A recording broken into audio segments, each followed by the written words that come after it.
Oh,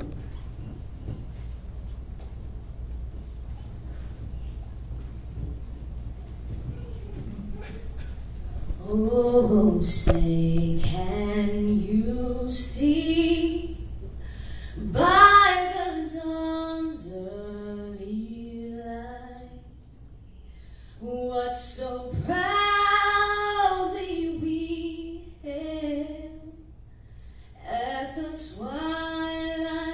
last gleaming, whose broad stripes and bright stars through the perilous fight, o'er the ramparts we watched, were so gallantly streaming, and the rocket's red glare, the bombs bursting in air, gave proof through the night that our flag was still there.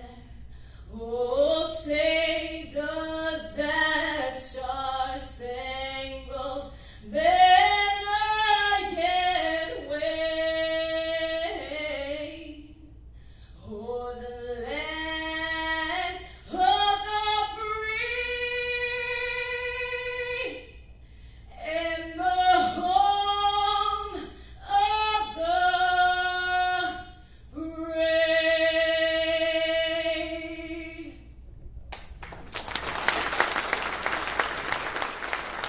Councilmember Paul Corey, we have Commander Sharon Papa. Fantastic individual in the LAPD.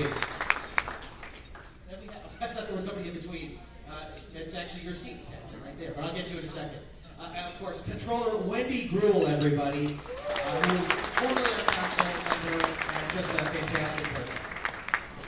On the other side, we have Kathy Subletti, who you just met, and we can give her another hand. She did a fantastic job with the presentation. And Council Member Dennis Zine, who is intimately connected to the North Hollywood Division. Chris Zine, where are you?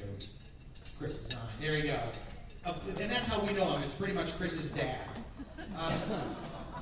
I also want to thank the many corporate sponsors seated in the audience today. PALS are a charitable organization, and we couldn't do this and be as active without that support and the support of these generous sponsors. In particular, we'd like to recognize the exceptionally generous contributions made by 3 organizations.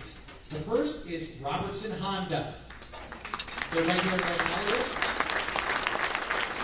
And they're represented by Mr. Bob Robertson. There he is. Thank you very much. The second is Industrial Metal Supply, also here in NoHo, which is owned by Mr. Neil Sherman. And we also have, of course, NBC Universal. I know it's not CBS, but it is NBC Universal. They do fantastic work, and they are committed to North Hollywood as well. They're represented by Ray Espinoza. And Ray Espinoza representing the Police Protective League. Ray Espinoza, are you here? Ray. There you go. Thank you, Ray. We also want to recognize the kindness and generosity of other organizations and individuals that help us out with youth programs and all kinds of functions provided by PALS, and they would be diminished severely if we didn't have this support. I want to thank Joy Armento and Angel Augustine of International House of Music Incorporated for supplying us with the audio and video equipment. And we're going to show a video in a little bit. They were extremely generous at the last minute, so we can't thank them enough. Let's give them a big hand.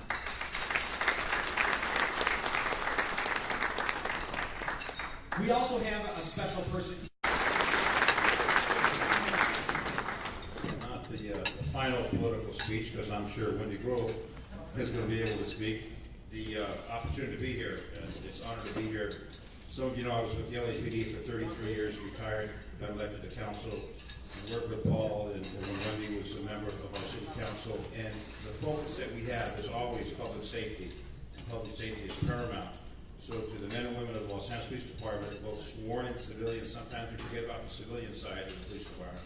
They're the critical functions that make it work. So to all of you, whatever your purpose of being here, you're showing support for law enforcement in the community that is so vital to our economy, so vital to the residents, so vital to all of us. And I'm very honored that my son, who's following my footsteps with the LAPD, just left South Traffic, became a sergeant, now he's assigned to North Hollywood Division. You can be assured that he will be calling me constantly saying, Dad, we need something else for North Hollywood Division. We need something else for, and I'm going to say, call Paul Corey.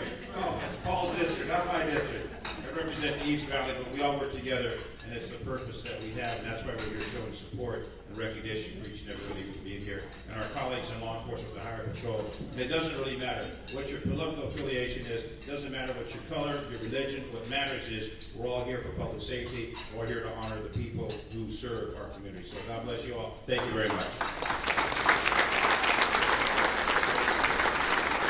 Recall the heartbreaking scene to CBS 2's Josh Rubenstein. We stopped just about here in this area. It could have been them. As a police officer, we're trained to recognize these dangers, and firefighters are trained to recognize these dangers, and we never saw it coming. That's all LAPD officers Scott Moffat and Alexis Bacchus could think of as they walked me through the night of August 22nd. As we came down Magnolia, we saw that there was already fire department at the scene. There were some engines and an ambulance here. That's the night two good Samaritans were electrocuted when they tried to help out a driver who swerved out of control into a fire hydrant and an old-fashioned light pole on a side street in Valley Village. Alexis Bacchus is still haunted by what he saw. I just remember the husband because he was on his knees begging and pleading and crying to God, saying, please don't take her. Officers Moffat and Bacchus were headed to another call going south on the 170 freeway when they were dispatched to the crash. It took a few minutes to get off the freeway and head back to the scene, but those few minutes were the difference between life and death. If me and my partner were 1 minute ahead, we would have been those victims. The car slammed into one of those old-fashioned light posts, very similar to this one here. This hydrant was sheared off with water shooting up into the sky. This is where the light fixture was, on this cement base, but the car was on top of it, and wires were sticking out. There was no way to tell 7,000 volts of energy were pulsating through the water. Irma Zamora and her husband Andre were driving west on Magnolia and witnessed the crash. Andre called 911. Irma hopped out to help, but as she stepped into the charged water, she was jolted to her death. And then another woman tried to rescue the first woman, and she went down from the live wire. Stacy Schreiber lived across the street. She heard the crash and ran outside, and was also electrocuted as she tried to help. It's an absolute tragedy. There's no doubt about it. I mean, you know, I absolutely appreciate the fact that the victims put themselves at risk, and I don't think they got themselves into what they bargained for. They had no idea. 6 other people were injured by the electrified water as they tried to help out, even Officer Bacchus. I didn't feel anything at the time. Maybe 30 seconds after, felt pain in my leg, felt tingling. I wasn't going to say anything. I didn't want to alert anybody yet. I want to make sure that the victims were taken care of. Despite everyone's best intentions, doing the right thing had tragic consequences. It was the best of mankind and resulted in the worst set of tragedy. North Hollywood area Captain Peter Whittingham says Zamora and Schreiber's heroism may have saved 2 police officers. In a strange way, they took a bullet for us. That's why later this week, the department will honor Irma and Stacy posthumously for their bravery and citizenship. I think this is such a reflection, or such an example of what is best of us as a community. We were a minute further down the road than they were, and as a result, they paid the price. I think about the husband. My heart, I have a wife, I have a child, my heart went for him, and there's no words that can explain how you feel or how you feel. Not for a second, I don't think that very well could have been me. And, you know, it's an unfortunate situation, so absolutely, my heart bleeds for those people. The 19-year-old Glendale driver who caused the crash is facing charges of vehicular manslaughter. Police say no drugs or alcohol were involved, but they believe Armin Sansonian was speeding. I'd like to ask Irma's husband Andre to come forward, please, and David, her son. Up here I have officers Bacchus, Moffat, who are the first responders.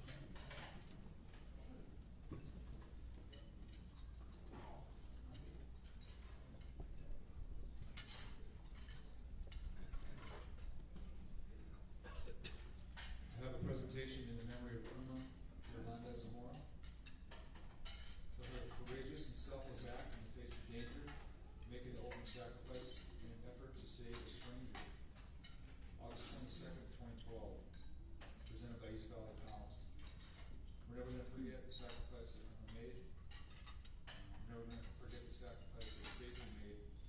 very well did most likely save the lives of these two officers.